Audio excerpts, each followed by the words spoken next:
इमरान खान क्यों नहीं आना चाहता, क्यों नहीं उसको लाना चाहते? उसकी एक वजह है, दुनिया के अंदर जहां पर भी किसी मुल्क को तबाह करना होता है, माशी तौर पर भी और इक़्तिसादी तौर पर भी और उसके साथ साथ मिलिटरीली भी, तो वह सबसे बड़ी बात यह थी कि अनपॉपुलर लीडर को वहां लाया जाता है। मैंने बारहा इसकी मिसाल दी है कि एक्वाडोर में कि जिस वक्त राल्फ कोरिया वहां पर बरसदार आया था 2006 में, और उसने इंटरनेशनल डेट को चैलेंज किया था और उसने कहा था कि मैं तुम्हारा डेट वापस नहीं करता, और 80% से ज्यादा डेट जो था वो उसने इलिजिटिमेट नाजायज डिक्लेयर किया था, और दुनिया उसके घुटनों के आगे झुक गई थी, घुटनों समेत उसके आगे झुक गई थी।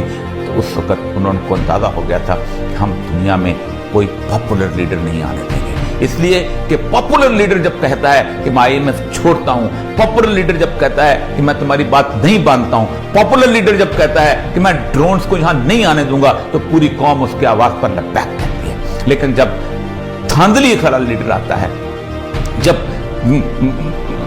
इलेक्शन कमीशन की और ROs की धांधली वाला लीडर आता है, तो उसके पांव कमजोर होते हैं, उसकी बात सुनने वाला कोई नहीं होता, और सिर्फ IMF की बात सुनता है। अब मामला यह है, इस वक्त पाकिस्तान की पूरी इकॉनमी जो है उसको सिर्फ 5 लाख 6 लाख मिलिट्री एस्टेब्लिशमेंट की और 10-15 लाख जो है सिविल एस्टेब्लिशमेंट की चौंके हैं, जिनको मैंने और आपने पालना है। इनको पालने के लिए पैसे चाहिए, इनको पालने के लिए रुपया चाहिए, और रुपया जो है वो आलमी कर्ज जो है वो मुख्य अदारे जो हैं पेरिस क्लब के दूसरे जो है वो आपको देते हैं, और पेरिस क्लब जो है या बाकी अदारे जो इंटरनेशनल बैंकिंग उस वक्त तक आपको कर्जा नहीं देंगे जब तक IMF जो है वो आपका प्रोग्राम साइन नहीं करता। यानी इस मुल्क के अंदर पहले जो लोग 2 लाख के करीब हर बंदा मकरूज है, उस बंदे को मजीद मकरूज करने के लिए दम मचाई जा रही है। हम दाल रोटी खा सकते हैं, हम भूखे रह सकते, मेरा कर्ज इंटरनेशनल कर्जे से कोई ताल्लुक नहीं। पाकिस्तान के अंदर 92% बल्कि 93% लोग हैं जो बैंक की शक्ल नहीं देखते, जिनको इसका अंदाजा ही नहीं है कि स्टॉक एक्सचेंज कहाँ जाता है और डॉलर का रेट कहाँ जाता है, ऊपर जाता है नीचे। और पाकिस्तान का अक्सरियती अवाम जो है वो एक हलाल इकॉनमी में जिंदगी गुजार, 93% के करीब इतने से लोग हैं जो बैंक के अंदर जाते हैं, जिनके ऊपर इस पूरे माशी सूरत हाल का असर होता है। ये जो पैसा लिया जाता है ये उन लोगों के लिए जिनके जहाज उड़ते हैं, जो बड़ी बड़ी पजारों में गाड़ियों में सफर करते हैं, जो इंटरनेशनल मार्केट से चीजें मंगवाते हैं, जो अपने तायुश के लिए जिंदगियां गुजारने के लिए बेहतरीन किस्म की बहुत जिसे कहते हैं ब्रांडेड चीजें यहां पर रखते हैं, उनके लिए मसला है। हम तो देसी घी उगाना, मेरे आम आदमी को पाम ऑयल की जरूरत नहीं है मलेशिया से मंगवाने की, वो तो घर में देसी घी उगा के बना के उससे जिंदगी गुजारता है। उसे किसी किस्म की चीनी मंगाने की जरूरत नहीं, अपने गन्ने से उससे अब जिंदगी गुजार लेता है। उसका मोची उसको जूते बना देता है, उसे मोचियानी के जूते की जरूरत नहीं है। उसका जुलाहा जो है उसको उसी गंदम के टोपे के लिए और जब टोपे के लिए वो दे देता है। ये है सूरत हाल।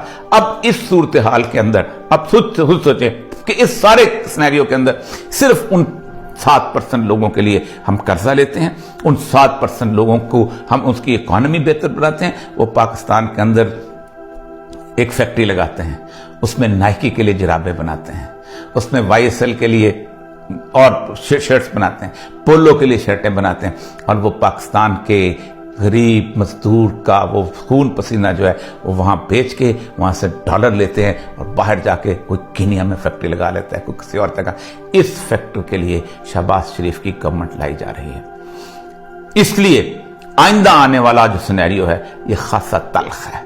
मैं गुज़श्ता दिनों अनवर मकसूद साहब के पास उनसे मिलने गया हाजिरी के लिए, बड़ी तफसील उनसे बात, इंतहाई मायूस थे और मायूसी के आलम में कहने लगे कि मुझे तो कोई उम्मीद नजर नहीं आती, क्योंकि इमरान खान जितना पॉपुलर है इसको शायद मजीद आगे कुछ अरसे के लिए न छोड़े। और उन्होंने कहा मैं तो अब ये दुआ करता हूँ कि अल्लाह ताला हमें कोई अच्छा सा फौजी दे दे और अच्छा सा मौलवी दे दे ताकि हम जिंदगी गुजार सकें। ऐसा नहीं होगा। अनवर मकसूद साहब, मेरे अल्लाह का वादा है और वो ज़रूर पूरा होगा, और इसलिए पूरा होगा कि पहली दफ़ा हुआ है कि पाकिस्तान की कौम ने अल्लाह को बता दिया है, पुकार कर बता दिया है कि अल्लाह हम इन लोगों से तंग आ चुके हैं। अल्लाह ये लोग जालिम थे, इन लोगों ने 75 साल हमें मकरूज किया, ہمیں لوٹا اور ہمیں لوٹ مار کر ہم نے دنیا کے اندر اپنی جائیدادیں بنائی، اور آج یہ پاکستان کے اندر صرف ایک کھل کھیلنے کے لیے دوبارہ آ رہے ہیں۔ ہمیں پتا ہے کہ ہمیں کس طریقے سے سیکورٹی کے نام پر بیوقوف بنایا گیا، اور کبھی ہمیں ہماری لاشیں جو ہیں وہ 1950 سے لے کے کمیونزم کے خلاف جنگ میں گرائی گئی، اور کبھی ہمیں وار آن ٹیرر میں ہماری لاشیں گرائی گئیں، اور ہمیں بھوکا رکھ کر ہمارے اوپر اس طرح کی صورتیں مسلط کی گئیں۔ ہم ان سے نجات چاہتے ہیں۔ آپ ایک پاپولر لیڈر کو روک سکتے ہیں، لیکن آپ ایک پاپولر قسم کی اس قوم کو نہیں روک سکتے۔ یہ قوم فیصلہ کر چکی ہوئی ہے کہ ہم نے یہ غلیظ، گندا اور گھٹیا ملبوس اتار کے پھینکنا ہے۔ ہم یہ ملبوس نہیں پہننا چاہتے۔ یہ ملبوس آپ نے مدتوں ہمیں پہنائے رکھا، یہ ملبوس اپنے 70 میں بنگالیوں کو پہنانے کی کوشش کی، انہوں نے اتار کر پھینک دیا۔ ہم یہ ملبوس اب نہیں پہننا چاہتے، اور اس ملبوس کو نہ پہننے کی وجہ سے اللہ تعالیٰ ہم پر یقیناً رحم کرے گا، برکتیں نازل کرے گا۔ اللہ تبارک و تعالیٰ نے جو آیت میں نے آپ کے سامنے پیش کی تھی، دوبارہ دہراتا ہوں کہ ان اللہ لا یغیر ما بقوم، اللہ کسی قوم کی حالت اس وقت تک نہیں بدلتا۔ قوم فرمایا ہے، ان اللہ لا یغیر ما مسلم نہیں کہا، مسلمان نہیں کہا۔ ہم کچھ بھی ہوں، اللہ کا تقدیر کا فیصلہ ہے کہ جب کوئی قوم بدلنا چاہتی ہے تو پھر اللہ تبارک و تعالیٰ یقیناً بدلتا ہے۔ حالات بدلنا میرے اللہ کے اختیار کے ہے۔ یہ ساری تدبیریں، یہ سب کچھ میرا اللہ تباہ و برباد کر دے گا۔ انور مقصود صاحب، آپ سے مؤدبانہ ایک دفعہ پھر اختلاف کہ مایوسی کی بات ہی نہیں۔ میں تو بہت پر امید ہوں، اس لیے پر امید ہوں کہ میں نے اپنی 68 سالہ زندگی کے اندر اپنی قوم کو اس طرح سے اللہ کے سامنے یہ بتاتے ہوئے نہیں دیکھا کہ ہم نفرت کرتے ہیں ان سب لوگوں سے جنہوں نے 75 سال ہم پر معیشت کے نام پر، سیکورٹی کے نام پر، اور مختلف قسم کے کچھ برادری اور ذاتی زندگی، اور اس کے ساتھ ساتھ لوگوں کو مختلف ترغیبات کے نام پر ہمیں لوٹے رکھا۔ ہم لوٹ مار سے دور ہونا چاہتے ہیں، ہم لوٹ مار سے نجات حاصل کرنا چاہتے ہیں۔ عمران خان IMF کو خط لکھے یا نہ لکھے، پاکستان کی قوم نے یہ فیصلہ کر لیا ہوا ہے کہ ہم اب اس IMF کے پلان کا حصہ نہیں بنیں گے۔